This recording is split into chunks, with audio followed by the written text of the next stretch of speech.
Hey, Crown Nation. Welcome to Rock the Crown. I'm your host for this episode, Daia. I'm here joined by my ladies, and this segment is Turned Up, but Not Turned Out. In this segment, we're going to talk about a few hot topics that are going on around the world and in our communities.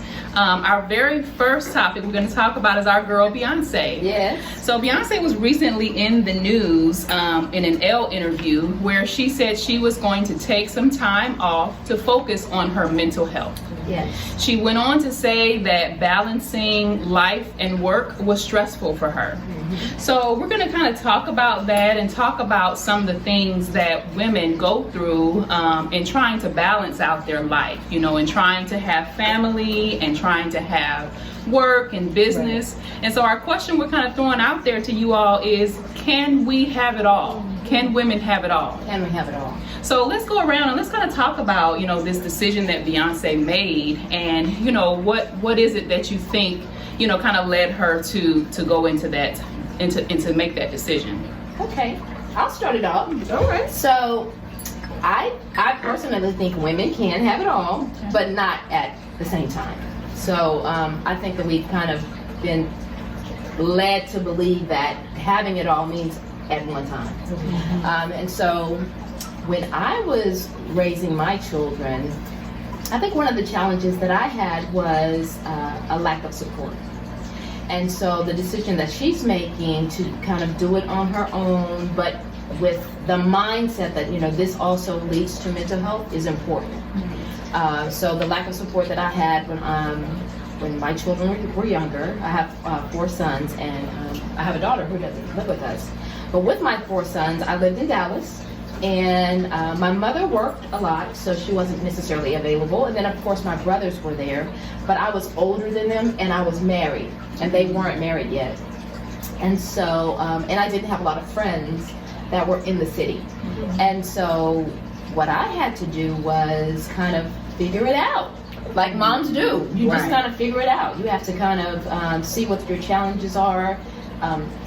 One thing that I knew that was very, very important is to not feel sorry for myself. I think that sometimes we can kind of go into a pity party, and that kind of produces challenges for us. So what I would do when I found myself overwhelmed with something, whether it was, you know, my children were acting up, you know, always doing things that they shouldn't be doing, whatever, I always look for resources. So I would look online a lot. I had tons of parenting magazines that I would read, and through that, that's kind of how I developed becoming a better mother.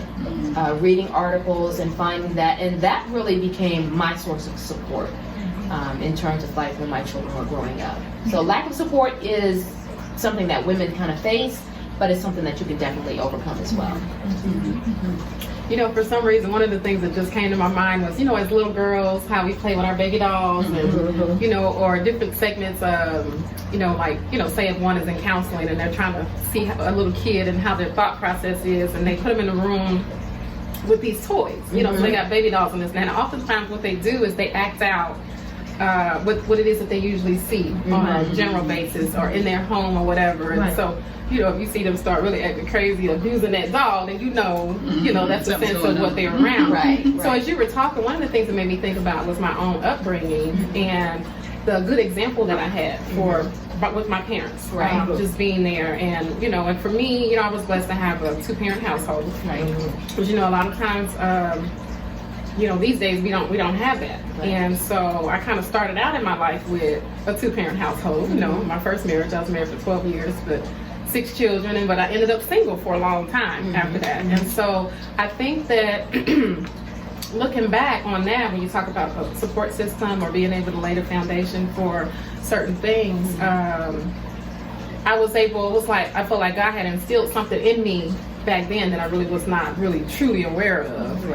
So organization was part of it. So being organized. And so I know when my children were younger, I used to, you know, on Sundays, just lay everything out for the week, you know, week by week. And so I think that's one of the things that kind of helps when you talk about can we have it all, like getting some of those organizational structure kind of household things in place where you're not being overwhelmed on a day-to-day basis with your everyday stuff, especially being single like I was. And so, because when you talk about not having that help there, and it's like, you know, and then even for my parents, like they're there, but they weren't there because, you know, they got their own lives, they're working and doing whatever.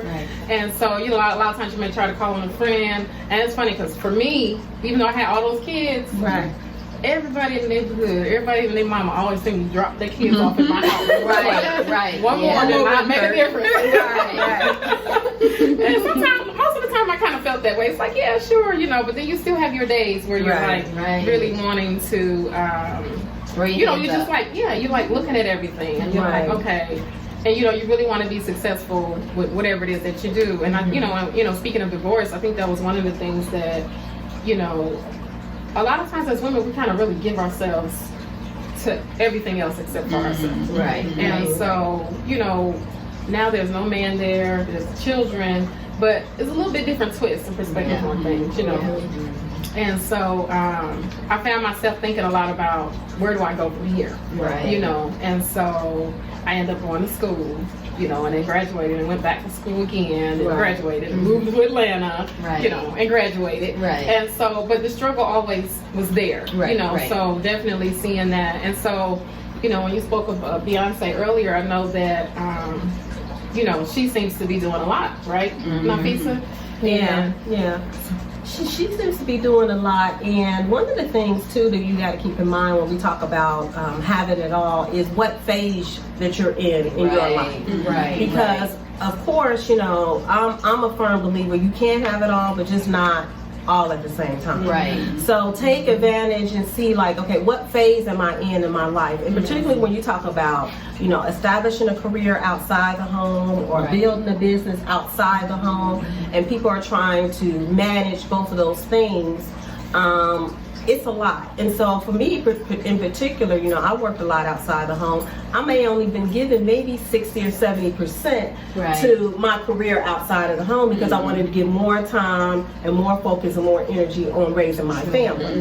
You know, and even with Beyonce, you know, you have to keep in mind if you're trying to compare yourself to her that she built her career before she got married, before she started having children. You know, so versus trying to build both at the same time. You know, sometimes you got to take a step back. And even Oprah, you know, a lot of us, you know, look up to Oprah because she's a very successful businesswoman. But she made the decision early in her career not to get married and not to have children because she wanted to devote most of her energy towards building her business.